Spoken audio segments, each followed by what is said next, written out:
Hello everyone, स्वागत है आप सभी का आदित्य क्लासेस के एक सेकंड पार्ट में, जिसमें हम लोग चैप्टर 1 करने जा रहे हैं। ऑलरेडी कर चुके हैं पहला पार्ट, जिसका पार्ट 2 हम लोग करने जा रहे हैं इस वीडियो में। आप लोग देखेंगे आदित्य क्लासेस आप लोगों के लिए तत्पर है उस राह पे, जिस राह पे आप लोग आसान तरीका को अपनाकर उस मंजिल पे पहुंच सकते हैं जहां पर आपको अच्छे नंबर मिलेंगे। ठीक है बच्चे, तो जुड़े रहिए आदित्य क्लासेस में। मेरे लिए चैनल अभी तक आपने सब्सक्राइब नहीं किया है तो चैनल सब्सक्राइब करिए, शेयर करिए, जिससे कि मेरे द्वारा और मेरी टीम के द्वारा ये जो मेहनत की जा रही है आप लोगों के लिए ये सफल हो सके और उन बच्चों तक ये वीडियोस पहुंचे जो बच्चे कहीं ना कहीं लेंथी सिलेबस, लेंथी चैप्टर्स देखकर रह जाते हैं दंग। ठीक है कि भैया आप कैसे पढ़े, तो उनको आसान तरीके से समझाने की जिम्मेदारी है हमारी आदित्य क्लासेस की। तो देखो ये है चैप्टर 1 पार्ट 2। पार्ट 1 हम करा चुके हैं, आप देख लीजिए फ्रांसीसी क्रांति का। अब देखो क्या हुआ है पार्ट 2 में। बेटा मैं आप लोगों को पहले ही मेनली पॉइंट बता देता हूं, क्योंकि ना एग्जाम में डायरेक्टली जो रेलेवेंट वर्ड्स होते हैं और रेलेवेंट पॉइंट्स होते हैं वो चीज ध्यान में होनी चाहिए। ठीक है, अब देखो लुई 16, डायरेक्टली मैंने लुई 16 से स्टार्ट किया है। पार्ट 1 जहां खत्म हुआ है उसके सेकेंडली है लुई 16। तो देखो लुई 16 क्या है, तो क्या जानना है आपको लुई 16 में, एमसीक्यू में कैसे क्वेश्चंस बनते हैं ये आप समझ लो। लुई 16 बूर्बो राजवंश का, ठीक है, लुई 16 जो था वो किस राजवंश से था? बूर्बो राजवंश का। लुई 16 सन 1774 में फ्रांस का शासक बना, यानी कि 1774 में लुई 16 को फ्रांस का शासक बनाया गया। और देखो अगला पॉइंट, ठीक है, केवल 20 वर्ष का था। कहते हैं कि जब फ्रांस का शासक बना लुई 16 तो वो सिर्फ और सिर्फ 20 वर्ष का था। ठीक है, और उस समय उसकी शादी जो थी वो मैरी एंटोनेटो से हुई थी, जो कि ऑस्ट्रिया की महारानी थी। आप लुई 16 के बारे में जब पढ़ेंगे तो आप चीजों को और भी अच्छे से समझ जाएंगे। अब देखो शासक में बागडोर को संभालते ही उसने राजकोष खाली पाया। जब लुई 16 को फ्रांस का राजा बनाया गया तो ये चीज भी उसके सामने थी कि भैया एक तो 20 साल की उम्र, दूसरी उसकी शादी हुई है, तीसरा मोस्ट इंपोर्टेंट जो था वो क्या था, राजा तो बन गया है लेकिन पूरा का पूरा राजकोष खाली है। तो यही वो चुनौती रही उसके सामने, जिसकी वजह से फ्रांस में कई प्रकार की क्या हुई, झड़पें हुई, कई प्रकार के आंदोलन हुए। तो बच्चों आपको अब देखो यही सारे पॉइंट्स को पकड़ के चलना है। फ्रांस में अगर राजकोष खाली नहीं होता तो शायद वो सारी प्रॉब्लम्स नहीं होती। ठीक है, तो जड़ को पकड़ के चलो। ठीक है, शासन की बात पर संभालते ही उसने क्या पाया कि जो राजकोष था, ठीक है, वो खाली पड़ा हुआ है। अब राजकोष खाली होने के कारण क्या थे, मोस्ट इंपोर्टेंट होता है, कई बार पेपर में एग्जाम में पूछा जाता है कि लुई 16 फ्रांस का शासक था, ठीक है, लेकिन राजकोष खाली होने के कारण क्या थे, स्पष्ट कीजिए। या राजकोष लुई फ्रांस के राजकोष खाली होने के कारणों को स्पष्ट करें। तो इसमें आपको मेन पॉइंट जैसे मैंने डायग्राम में शो किया है, आपको कोशिश करनी है ऐसे डायग्राम में बनाएं। ठीक है, तो राजकोष खाली होने के कारण क्या है, एक तो दीर्घकालीन युद्ध कि भैया फ्रांस में जब लुई 16 वहां का राजा नहीं था तो उससे पहले भी फ्रांस के कई देशों के साथ युद्ध चल रहे थे, नो डाउट। ठीक है, फिजूल खर्ची का बोझ, फ्रांस कहीं ना कहीं लॉयल्टी पे, मतलब वो होती है ना रॉयल्टी पे बहुत ज्यादा बिलीव करता है कि भैया अच्छा दिखाना, बेस्ट ऑफ बेस्ट दिखाना, डजंट मैटर कितना भी पैसा लग जाए। तो फिजूल खर्ची बहुत हुई थी। ठीक है, ये इंपॉर्टेंट है। तो राजकोष खाली होने का कारण क्या था, एक तो दीर्घकालीन युद्ध, दूसरा फिजूल खर्ची का बोझ और तीसरा सेना का रखरखाव, ये इंपॉर्टेंट था। तो अगर आपसे पूछा जाए तो आप इसी तरीके से एक्सप्लेन करेंगे। राजकोष खाली हुआ, रीजन था युद्ध चलते आ रहे हैं, पहले भी चल रहे थे, कहीं ना कहीं वो लोग बहुत ज्यादा, ठीक है, फिजूल खर्ची करते थे। तीसरा सेना के रखरखाव में पैसा तो चाहिए ही चाहिए। तो ये 3 पॉइंट है जिससे फ्रांस का राजकोष खाली था। इस पॉइंट को बारीकी से ध्यान में रखिएगा। आगे बोला गया है, अब दीर्घकालीन युद्ध को अगर हम समझ लें अच्छे से तो क्या है, तो देखो ये पूछा जाता है दीर्घकालीन युद्ध के कारण फ्रांस के वित्तीय संसाधन समाप्त हो चुके थे। भैया लंबे समय तक युद्ध चल रहा था तो फ्रांस के ज्यादातर संसाधन जो भी थे, जहां से पैसा मिल सकता है, सब कुछ खाली हो चुका था। लुई 16 के शासन काल के दौरान फ्रांस ने अमेरिका में स्थित 13 ब्रिटिश उपनिवेशियों, ठीक है, हाँ 13 ब्रिटिश उपनिवेशों साझा शत्रु ब्रिटेन से स्वतंत्रता प्राप्त कराने में उनकी मदद की थी। कहते हैं कि लुई 16 ने, ठीक है, जब शासन का वहां का राजा बना तो उसने अमेरिका की मदद करी।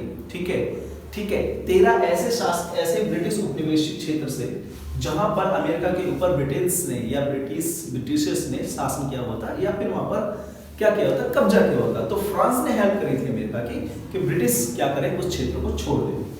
अब देखो क्या बोला गया है,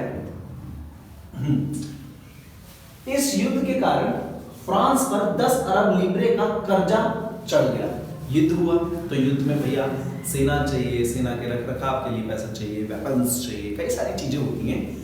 तो अमेरिका की जब हेल्प कर रहा था फ्रांस ब्रिटेन से आजादी के लिए, तो इस बीच उस पे 10 अरब लीब्रे का कर्जा चढ़ चुका था, बजाय इसके कि उसके ऊपर 2 अरब लीब्रे का कर्जा पहले से था। इस पॉइंट को पकड़ना, ठीक है। इस युद्ध के कारण फ्रांस पर 10 अरब लीब्रे का कर्जा चढ़ गया, 2 अरब लीब्रे का कर्जा पहले से था, ठीक है। तो ये कर्जा कहीं ना कहीं उसको और ज्यादा फ्रांस को खल रहा था। अब बात करें हम लोग, अगर इसी पॉइंट्स में ये चीज समझ गए आप लोग, ठीक है। अब इसमें मैं एक चीज और बता दूं, अगर इसमें क्वेश्चन बनेगा तो ये बनेगा कि फ्रांस ने निम्न में से किस देश की मदद करी, ठीक है, आजादी या स्वतंत्रता प्राप्त करने के लिए। तो उसमें ऑप्शन दिया रखा होगा, तो आप अमेरिका जो है उस पर टिक लगाएंगे, ठीक है। अब देखो फिजूल खर्चे का बोझ, यानी कि एक्स्ट्रा ऑर्डिनरी ऐसे खर्चे जिनकी रेलिवेंसी नहीं है लेकिन फिर भी हो रहे हैं, तो वो क्या है। वारसराय के विशाल महल और राज दरबार की शानो शौकत को बनाए रखने की फिजूल खर्ची। जरूरी नहीं है ना कि भैया युद्ध कर रहे हो आप, ठीक है, आप एक देश के संस्था मतलब देश को चला रहे हो, संस्थापक भी हो, पर फिर भी ऐसा क्या, सबसे भैया प्रॉब्लम्स आती हैं तो पहले आपको अपना देखना चाहिए कि आपके पास कितनी चादर है, उस हिसाब से पैर फैलाना चाहिए। बोला जाता है ना, कई बड़े बूढ़े इस तरीके की कहावत कहते हैं, ठीक है। तो देखो इसमें क्या बोला गया है, ठीक है। तो वारसराय के विशाल महल और राज दरबार के प्राचीन शानो शौकत, जो चीजें पहले चली आ रही हैं जब पैसा था, उसी चीज को बनाए रखने के लिए फिजूल खर्ची का बोझ। तो ये तो फिजूल खर्ची का बोझ था, तो बढ़ना ही बढ़ना है। सेना के रखरखाव में मैंने सिर्फ इंपॉर्टेंट पॉइंट ही लिखे हैं। सेना का रखरखाव, एक राज दरबार की सरकारी, ठीक है, राज दरबार, दूसरा सरकारी कार्यालय, तीसरा विश्वविद्यालय को चलाने के लिए जो चीज खर्चे हो रहे थे, ये सब कुछ कहीं ना कहीं राजकोष खाली होने के कारण बने बच्चों। तो आप लोग, मैं चाहता हूं कि मैं हट रहा हूं, आप इस पॉइंट को पूरी तरह से अच्छे से देख लो, समझ लो और लिख लो, क्योंकि आपको बेस्ट शॉर्ट नोट्स यहां से मिल जा रहे हैं, ठीक है, जो कि आपको आपकी क्लास में हेल्प करेंगे चीजों को आपको आगे बढ़ने के लिए, ठीक है। अब देख लेते हैं हम लोग अगले। तो ये सारे पॉइंट्स को समझने के बाद अब आपको ये चीज अच्छे से समझ आ गई होगी कि आखिर वो कारण क्या थे जिससे राष्ट्रकोष पूरी तरह से खाली हो गया और मजबूरन, ठीक है, लुई 16 को कुछ कदम उठाने पड़े। अब वो राजकोष खाली होने के क्या प्रभाव थे, वो इन पॉइंटों में आप लोग अच्छे से समझेंगे, ठीक है। अब देखो मेरे साथ, कहीं ना कहीं फ्रांस की जनता उस समय में, लुई 16 के समय में एक संघर्ष कर रही थी जीने के लिए, अपने शासन को अच्छा कैसे चलाया जाए, कैसे रखा जाए, क्योंकि वहां पर जो सबसे ज्यादा पिस रहे थे तो वे लोग वो थे जो तीसरे वर्ग में आते थे, और वो भी वो जो तीसरे से तीसरे वर्ग में आते थे, उन पे ज्यादा बोझ था, जैसा कि आप पहले भी पढ़ चुके हो पार्ट 1 में, है ना। अब हम इसमें मोस्ट इंपोर्टेंट है कि क्या थे जीने के संघर्ष फ्रांस में। अब हम लोग पढ़ेंगे कि क्या थे वो जीने के संघर्ष, ये चीज हम ध्यान से देखेंगे। सन 1715 में फ्रांस की कुल जनसंख्या 2.3 करोड़ थी फ्रांस में, जो सन 1789 में बढ़कर 2.8 करोड़ हुई। तो बच्चों अगर कारण भी पूछा जाए ना, तो कारण में आप ये भी एक्सप्लेन कर सकते हो कि भैया फ्रांस की जनसंख्या 1715 में थी 2.3 करोड़ और 1789 में वो बढ़कर 2.8 करोड़ के लगभग हो गई। अब इतने सारे लोग, तो इनको खाना पीना रहना सहना बहुत सारी चीजें की जरूरत तो पड़ेगी, संसाधन की जरूरत तो पड़ेगी। परिणाम स्वरूप अनाज के उत्पादन की अपेक्षा उसकी मांग काफी तेज हो गई। जाहिर सी बात है, जब जनसंख्या बढ़ रही है तो इसमें खाद्य की उपयोगिता, खाद्य की जरूरतें पूरी करने के लिए उसकी मांग बढ़ेगी। आगे बोला गया है, अधिकांश लोगों के मुख्य भोजन पावरोटी की कीमतें भी तेजी से बढ़ गई थी। अब इतनी बड़ी जनसंख्या को खाना खिलाना या उनको खाद्य की पूर्ति करना कहीं ना कहीं डिमांडेबल होगा। तो परिणाम स्वरूप क्या होगा कि जो वहां के लोगों की जो मुख्य भोजन था ना, पाव रोटी, उसकी कीमतें तेजी से बढ़ गई। मतलब चीजें कम है, अब इसलिए तेजी से कीमतों पे असर पड़ेगा ही पड़ेगा। तो पाव रोटी जैसी चीजों की भी तेजी से कीमतें बढ़ गई। उस समय अधिकांश लोग कारखानों में काम करते थे और उनकी मजदूरी कारखानों के मालिकों द्वारा ही तय की जाती थी। इस पॉइंट को भी याद रखना कि भैया पाव रोटी की कीमतें बढ़ गई हैं, ठीक है, लेकिन उनकी सैलरी थोड़ी ना बढ़ी है। मजदूर जिस भी फैक्ट्री में काम करते थे वो फैक्ट्री के मालिक के ऊपर डिपेंड करता था कि वो उनको कितनी तनख्वाह देगा। अब तनख्वाह है कम, खर्चे हैं ज्यादा, तो क्या होगा, प्रॉब्लम्स होंगी। ठीक है, इसकी वजह से अमीर गरीब के बीच खाई और चौड़ी हो गई। यही एक रीजन भी रहा जिसकी वजह से फ्रांस में अमीर और गरीब बेचारे होते चले गए। स्थिति और बदतर हो जाती थी जब ओले के प्रकोप से फसल नष्ट होती थी। तो कहीं ना कहीं स्थिति और भी ज्यादा प्रॉब्लमेटिक तब ज्यादा हो जाती थी जब प्राकृतिक आपदाएं जैसी चीजें फसल को नष्ट कर देती थी। अब फसल के नष्ट होने के बाद भी, ठीक है, उत्पादकता या फिर मांग में तो कमी नहीं आएगी, मांग तो सेम ही रहेगी। तो इसके परिणाम स्वरूप क्या होता था कि भैया फसल नष्ट हो गई, अब और प्रॉब्लम्स होती थी, जैसे कि कीमतों का बढ़ जाना, चीजों का ना मिलना। खाने वाले तो उतने ही है, लेकिन अब चीजें ही नहीं है तो खाएंगे क्या, प्रॉब्लम्स तो होंगी। जीविका संकट उत्पन्न हो गया फ्रांस में। तो जीविका संकट उत्पन्न हुआ कैसे, देखो जीविका संकट कैसे उत्पन्न होता है, सुनो। खराब फसल हो जाएगी, मतलब हो गई, खाद की में तंगी आ गई। इस डायग्राम को समझते रहना, ये समझ जाओगे तो आप आधा चैप्टर कंप्लीट कर लोगे। खराब फसल, खाद में तंगी, खाद्य पदार्थों की बढ़ती कीमतें। खाद में तंगी होगी तो क्या होगी, खाद्य पदार्थ की चीजों की कीमतें बढ़ जाएंगी। अब गरीब भूखा पाव रोटी भी नहीं खरीद पाएंगे। अब जब खाद की कीमतें ही बढ़ जाएंगी तो बेचारे जो गरीब हैं, जो निचले तबके के लोग हैं, वो कहां से इतने पैसा लेके आए कि पाव रोटी जैसी चीज भी खरीद सके खाने के लिए।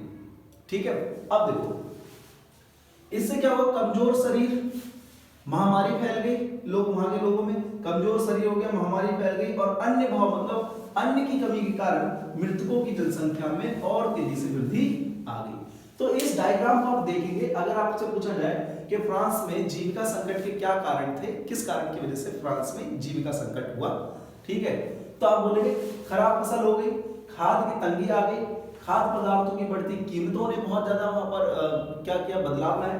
फिर अब गरीब भूखा बेचारा पाव रोटी भी नहीं खरीद पाता था, जिसकी वजह से कमजोर शरीर हो गया। तो वहां के लोगों में महामारी फैल गई। महामारी फैलने की चीजें कहीं ना कहीं अन्य भाव ही कारण था, यानी कि अन्न की कमी थी, जिसकी वजह से मृतकों की जनसंख्या बहुत तेजी से वृद्धि हो गई। इस पॉइंट को और इन पॉइंट्स को आप बाकायदा अपनी कॉपी में लिख लीजिए, एग्जाम में बहुत इंपॉर्टेंट होता है चीजों को लिखकर समझना, ठीक है बच्चे। तो आप और समझाना भी, क्योंकि वहां पर एग्जामिनर को ये नहीं पता रहता है कि ये बच्चा कितने घंटे पढ़ता है या कितना अच्छा पढ़ता है, कैसी क्या इसकी कैपेबिलिटी है। वहां सिर्फ रोल नंबर होता है, ठीक है, टीचर्स के पास, और आपके द्वारा लिखे गए वो सारे पॉइंट्स। तो आपके पॉइंट्स ही हैं जो आपको एग्जाम में अच्छे नंबर दिला सकते हैं, ठीक है। अब देख लेते हैं हम अगले पॉइंट्स। ये सारे पॉइंट्स में आपने समझ लिया है कि वो क्या प्रॉब्लम्स थी मध्य वर्ग के नीचे के जो लोग व्यक्ति थे, जो मजदूर वर्ग थे, खाद्य संकट से किस तरीके से उभर रहे थे, या क्या रीजन था जो खाद्य संकट से वहां पर प्रॉब्लम्स हो रही थी। तो ऐसे में उस समय फ्रांस में एक समाज उभर रहा था जिसे बोला गया है मध्य वर्ग। तो मध्य वर्ग कैसे उभरा, वहां पर ये चीज देखो।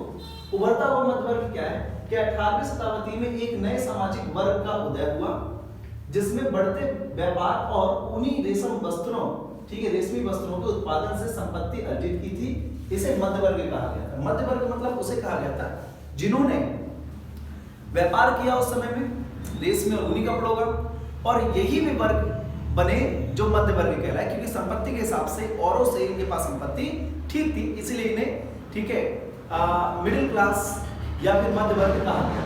अब देखो आगे का पॉइंट क्या है।